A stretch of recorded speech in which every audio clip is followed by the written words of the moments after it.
چند مسائل جو ہیں وہ مخالف ثابت کر دیتے ہیں تو تمہارا دعویٰ باطل ہو جائے گا کہ یہ جو تم کہتے ہو کہ ہمارے مسائل بھی کتاب و سنت کے مطابق ہیں۔ تو اللہ کے فضل و کرم سے یہ زہر کا پیالہ تو پی لیں گے، لیکن کبھی بھی عقائد علماء دیوبند کے موضوع پر ہمارے ساتھ مناظرہ نہیں کریں گے۔ اور میرا یہ انعامی چیلنج ہے، 5 موضوعات پر اگر کوئی دیوبندی مفتی شیخ الحدیث یہ جرت کرے تو وہ آئے، ہم اس کو انشاءاللہ الرحمن 1000 روپیہ فی موضوع کا منہ دکھائی کا دیں گے۔ 5000 روپے 3 گھنٹے گفتگو کرنے کے بعد دیں گے۔ سب سے پہلے عقائد علماء دیوبند کے موضوع پر کہ علماء دیوبند کے عقائد کفری شرکی، پھر اس کے بعد کہ اللہ جو ہے یہ بائن عن الخلق، اللہ عرش پر مستوی ہے یا ہر جگہ موجود ہے، پھر صفات باری تعالیٰ میں تعویل کرنے کا جو ہے ان کا عقیدہ، اس کے بعد فرقہ جدیدہ دیوبندی ہے یا اہل حدیث ہے۔ یہ ہم کو غیر مقلد کے لفظ متون کرتے ہیں، ہمیں فخر ہے کہ ہم غیر مقلد ہیں، ہماری لگام اللہ کا قرآن اور محمد رسول اللہ صلی اللہ علیہ وسلم کا فرمان ہے، کسی کوئی انسانی لگام میں، انسانی جکڑ میں ہم نہیں پھنسے ہوئے، اور نہ ہماری مجبوری ہے کہ کتاب و سنت کو ان فرقہ وارانہ سانچوں میں ڈالیں۔ اس کے بعد فرقہ جدیدہ جو ہے یہ علماء دیوبند ہیں یا علماء اہل حدیث ہیں۔ اور اس کے بعد 5واں موضوع، انگریز کے پٹھو، انگریز کے وفادار اہل حدیث علماء ہیں یا علماء دیوبند ہیں، ان لوگوں نے ہمارے خلاف پراپیگنڈا کر رکھا ہے کہ یہ انگریزوں کے ساتھ دوستی کرنے والے ہیں۔ یہ دنیا کا بدترین جھوٹ ہے۔ ہم ان کی کتابوں سے بتائیں گے کہ یہ انگریز دوست ہیں، ان کی پالیسیوں پہ عمل کرنے والے ایسٹ انڈیا کمپنی کی بی ٹیم تھے۔ جب ہمارے سلفیوں کے مدارس بند ہوئے وہاں پہ تعلیم، تدریس، تبلیغ روک دی گئی اور رک گئی۔ یہ ان کا دارالعلوم دیوبند کیوں چلتا رہا؟ اور پھر ان کی کتابوں میں موجود ہے کہ جب انگریزوں نے دورہ کیا اور دورہ کرنے کے بعد کہا کہ یہ جو مدرسہ ہے یہ انگریز کے موافق ہے، مخالف نہیں، وہ کون سا اسلام ہے؟ دیوبندی علماء مجھے یہی بتا دیں جو انگریز کے موافق ہے، جو ان کو پسند ہے، جو ان کو محبوب ہے۔ اللہ تو کہتے ہیں وَلَن تَرْضَ عَنْكَ الْيَهُودُ وَلَا النَّصَارَىٰ حَتَّىٰ تَتَّبِعَ مِلَّتَهُمْ۔ اور تم اس عبارت کو اپنی کتابوں میں فخریہ طور پر داخل کرو کہ وہ ہم سے راضی ہیں اور انہوں نے ہمارے حق میں رپورٹ دی۔ پھر اندرا گاندھی سے یہ جشن دیوبند پہ صدارتی خطبہ، یہ ساری چیزیں یہ کس بات کی رمادی کرتے ہیں؟ اور پھر دارالعلوم دیوبند کی بنا میں ہندوؤں کا چندہ دینا اور ہندوؤں کی فیور میں پھر رشید احمد گنگوئی صاحب کا فتویٰ دینا کہ دیوالی اور ان کی کھیلیں، ہندوؤں کے جو رسومات ہیں، پروگرام ہیں مذہبی، ان کی جو کھیلیں ہیں یہ کھانا یہ مسلمانوں کے لیے جائز ہے۔ اللہ ان لوگوں کو ہدایت دے۔ اور ان لوگوں نے جو سلفی منہج، اس وقت یہ بات یاد رکھیں، اہل حدیث جو ہے یہ اسلام کی اس وقت پہچان اور تشخص بن چکا ہے۔ اہل بدعت نے اپنے آپ کو اہل سنت باور قرار رکھا ہے۔ اہل حدیث ہی واحد وہ لفظ ہے جو بتا رہا ہے لوگوں کو کہ دنیا میں واحد ایسا گروہ ہے جو اس بات کا علمبردار ہے، اس دین کا علمبردار ہے، جو دین محمد رسول اللہ صلی اللہ علیہ وسلم لے کر اٹھے۔ وہ دین کیا؟ اللہ کے پیغمبر صلی اللہ علیہ وسلم پر قرآن نازل ہوتا، محمد رسول اللہ صلی اللہ علیہ وسلم عمل کر کے دکھاتے اور صحابہ اپناتے، اور اسی پر اللہ کی مہر ہے الیوم اکملت لکم دینکم واتممت علیکم نعمتی ورضیت لکم الاسلام دینا۔ تمہارا یہ باطل پراپیگنڈا امین اکاڑوی کا اور تمہارے اسی طرح دیگر جو دیوبندی ہیں، کوسری وغیرہ جو پہلے گزر چکے ہیں، اب کچھ کام نہیں آئے گا۔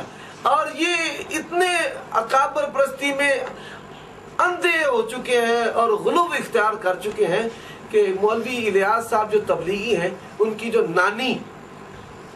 کی نانی کو مرض اسہال تھا، پیچس کا، یہ جس کو ہماری پنجابی میں ٹٹیاں لگ جانا کہتے ہیں، تو ان کو نیپی کی جاتی تھی، جس کو پوتڑے کہتے ہیں اردو زبان میں۔ تو جب وہ مر گئی تو وہ نیپی پوتڑے پر جو پخانہ لگا ہوا تھا، لکھتے ہیں تذکرۃ الخلیل کے مؤلف عاشق الہی مریٹھی کہ اس میں سے ایسی نرالی خوشبو اور مہک پھوٹتی تھی کہ ہر مرد اور عورت اس کو سونگتا اور سنگاتا، اس کو تبرک بنا کر رکھ لیا گیا۔ یہ اکابر پرستی میں انتہائی بدترین غلو کہ ٹٹی کو تبرک بنا کے رکھنا، اور ٹٹی کو تبرک بنا کے رکھنے والوں اکاڑوی، کمن اور یہ اسماعیل حنفی وغیرہ ہم، یہ بات یاد رکھو، تم کبھی بھی اہل حدیثوں سے مقابلہ نہیں کر سکتے۔ یہ اللہ کے فضل و کرم سے میرا یہ 5 موضوعات پر تم کو چیلنج ہے کہ آؤ ہر موضوع پر منہ دکھائی تمہیں 1000 روپیہ دوں گا اور 3 گھنٹے گفتگو کرنے کے بعد تمہیں 5000 روپیہ انعام دوں گا. میں بڑی شدت کے ساتھ منتظر ہوں, تمہاری طرف سے آیا ہوں.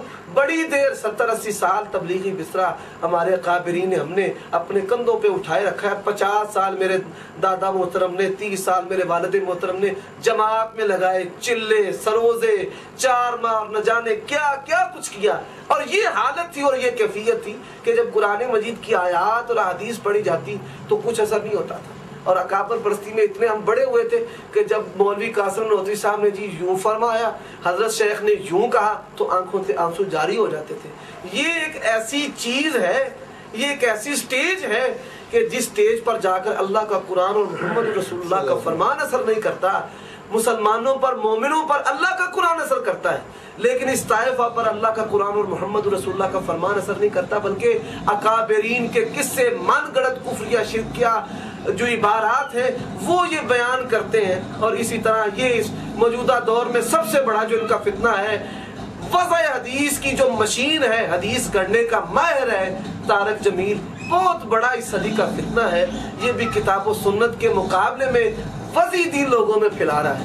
اللہ تعالیٰ ایسے لوگوں سے ہمیں محفوظ فرما کے رکھے, اللہ اسلام پہ زندہ رکھے اور خاتمہ بھی ایمان کرے. اور میں یہ تم کو کہتا ہوں نصیحت کے طور پر کہ یہ علمی امانت ہے, سی ڈی اور کیسٹ, اس کو کاٹا نہ کرو. اور جو وہاں پر گفتگو ہوئی, اگر تم سچے تھے تو اس گفتگو کو پورا کا پورا جو ہے لوگوں کے سامنے پیش کرتے, تاکہ پتہ چل جاتا کون بھاگنے والا ہے, کون میدان میں کھڑا ہے. ہم آج میدان میں کھڑے ہیں لیکن تم بھاگے ہوئے. لاہور میں جو ڈیفینس میں ہمارا مناظرہ تمہارے ساتھ ہوا ہے عقائد العلماء دیوبند پر, اس کا نام تم کیوں نہیں لیتے؟ انشاءاللہ الرحمن ہم اس کی بھی سی ڈی جو ہے وہ لوگوں میں پیش کریں گے, لوگوں میں جاری کریں گے.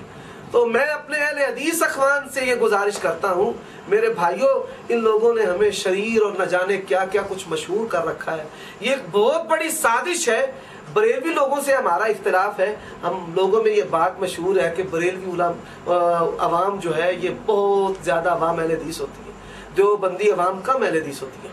اس کا سبب یہ ہے کہ بریلوی عوام سے ہمارا اختلاف عقائد پر ہے, اور دیوبندی عوام سے ہمارا جو عام مشہور ہے اختلاف وہ صرف مسائل پر, رفع الیدین آمین پر ہے. لوگ یہ سمجھتے ہیں کہ یہ کوئی کفر اسلام کا مسئلہ نہیں ہے.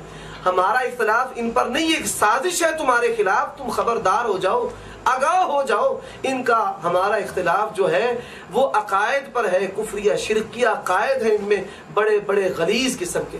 اور میں ایک اور بات دلچسپ بتانا چاہتا ہوں کہ مولوی یوسف لدھیانوی جو مقتول کراچی ہیں, انہوں نے کتاب لکھی قادیانیوں کو دعوت اسلام. اس کتاب کا جواب لکھا ہے راہ ہدا کے نام کے ساتھ ایک خالد نامی قادیانی نے. یہ کتاب اتنی زہریلی ہے کہ اس کتاب کو پڑھ کر ہمارے گوجرانوالہ میں 12 گھرانے جو ہے وہ دیوبندیوں سے قادیانی ہو گئے. انہوں نے قادیانی مسلک قبول کر لیا ہے. اس نے اس میں کیا کیا ہے کہ مفتی یوسف لدھیانوی نے جو عبارت مرزا غلام احمد قادیانی کی کفریہ نقل کی ہے, اس قادیانی نے وہی کفریہ عبارت بلکہ اس سے بڑی ہوئی عبارت جو ہے ان اکابرین دیوبند کی کتابوں سے نکال کر سامنے رکھ دی. اور جب لوگ پڑھتے ہیں تو پھر ان کا دام تصویر اس کا شکار ہو جاتے ہیں, اس میں پھنس جاتے ہیں. تو ہمارا ان کے ساتھ اختلاف جو ہے یہ عقائد کے موضوع پر ہے, مسائل کے موضوع پر نہیں. اللہ ہمیں ان لوگوں سے بچ کر اور ان لوگوں کو کتاب و سنت کو قبول کرنے کی توفیق عطا فرمائے, اور اللہ ہمیں ان سے بچ کر کتاب و سنت پر عمل کی توفیق عطا فرمائے. اور جو ہمارے بھائی جو ہے یہ کمپرومائز کا شکار ہے, یہ بات یاد رکھیں, عقیدے کے معاملے میں کوئی کمپرومائز نہیں ہے. اگر عقیدے کے معاملے میں آپ تولا دوستی لگائیں گے تو انہی کے ساتھ شمار ہوں گے. ہمارا جو ہے ان سے کھلم کھلا اعلان برات ہے. وآخر دعوانا الحمدللہ.